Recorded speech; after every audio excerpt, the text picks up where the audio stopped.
옛날 어느 날 하늘을 날고 있던 황새 한 마리가 돌풍에 휘말려 그만 땅으로 떨어져 날개를 다쳤습니다.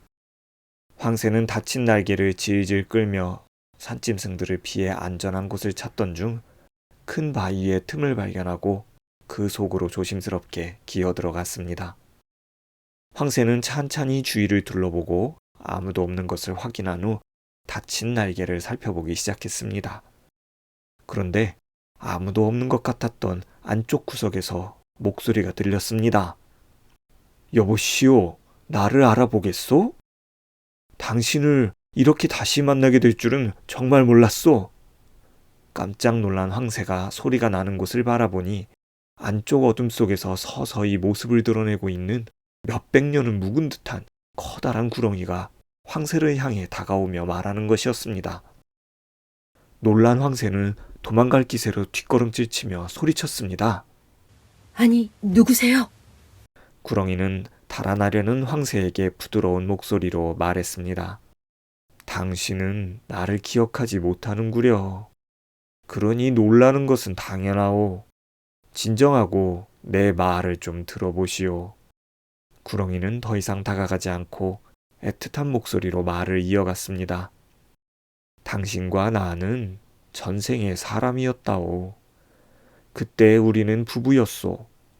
나는 남편이고 당신은 아내였죠. 나는 남의 돈을 훔치며 살았고 당신은 내가 훔쳐다 준 돈으로 살림을 살았기 때문에 그 업보로 사람의 모습을 잃고 이렇게 구렁이가 되었고 당신도 황새가 되었으니 참으로 미안하게 되었소. 황새는 너무 놀라 어리둥절한 표정으로 멍하니 구렁이를 바라보았습니다. 저 크고 무서운 구렁이와 자기가 전생의 사람이었고 게다가 부부였다니 아무리 생각해도 믿을 수가 없었습니다. 그런 황새를 바라보던 구렁이는 천천히 자신의 긴 이야기를 풀어놓기 시작했습니다. 전생에 나는 사람들의 재물만 빼앗은 것이 아니라 사람들에게 모진 아픔을 주고 생명까지 빼앗았다오. 재물만 얻을 수 있다면 어떤 일이든 가리지 않고 함부로 해서 사람들에게 두려움의 대상이었소.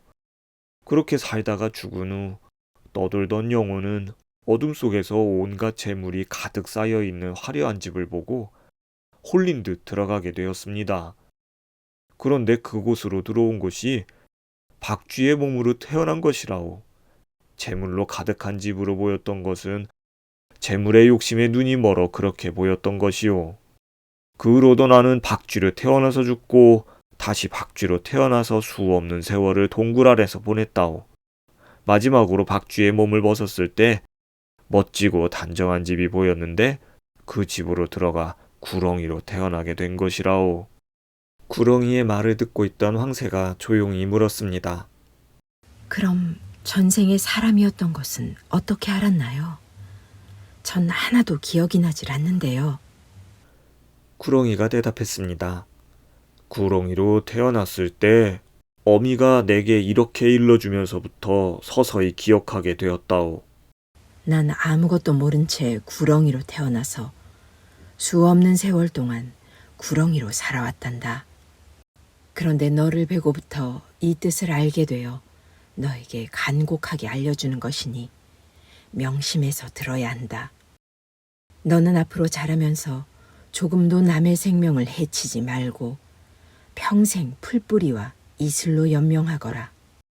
내가 앞으로 500년 동안 다른 생명을 조금도 해치지 않고 오직 그렇게 살아간다면 구렁이의 몸을 벗고 소로 환생할 수 있게 된단다.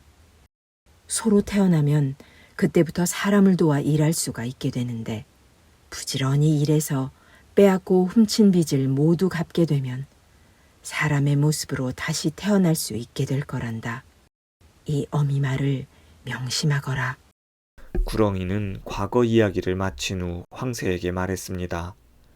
어미의 말을 듣고 나는 풀뿌리와 물만 먹으며 살았소. 그렇게 수백 년을 지내면서 과거의 기억들이 조금씩 떠오르기 시작했고 당신이 황새로 태어난 것도 오늘 만나게 돼서 저절로 알아진 것이오. 이렇게 알게 될수록 나는 더욱 참회하는 마음으로 개미 한 마리라도 해치지 않으려고 노력하며 살았소.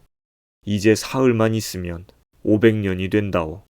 사흘 후면 나는 구렁이 몸을 벗고 소로 태어나 드디어 빚을 갚을 수 있게 될 것이요. 구렁이가 이야기를 마쳤을 때 황새도 아련히 과거의 기억들이 점차 떠올랐습니다. 사람이었을 때의 일과 황새로 태어나 살았던 모든 일들이 오래전에 알았던 것처럼 말입니다.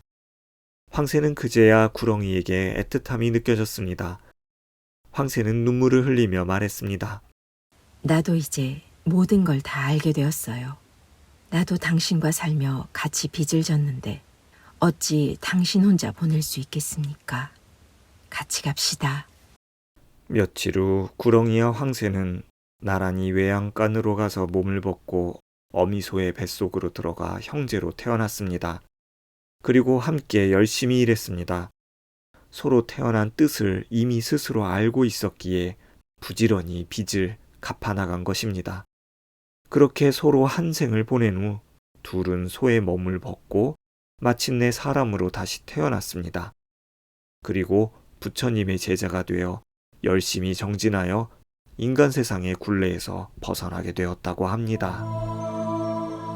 지은 대로 받고 뿌린 대로 거두는 것은 철칙이며 여기에는 예외가 없습니다. 이것을 인과응보라고 이름합니다. 그렇게 인과로 윤회하는 것이지요.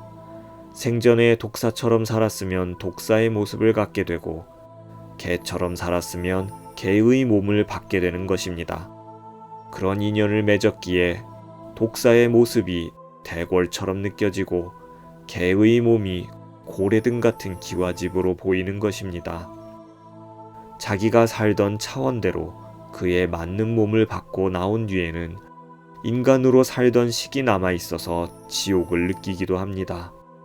또한 전자의 사람으로 살아봤던 경험이 있는 존재들은 동물의 탈을 쓰고 있어도 좀 더 차원 높은 생각을 합니다. 그래서 이 이야기 속에 구렁이 어미나 구렁이처럼 수행하고 노력하면 인간으로 다시 환생할 수도 있고 더욱 열심히 노력하면 모든 굴레에서도 벗어날 수 있는 것입니다. 여러분도 육도를 윤회하는 인간 세상의 굴레에서 벗어나야 하지 않겠습니까? 반드시 그렇게 해야만 하지 않겠습니까?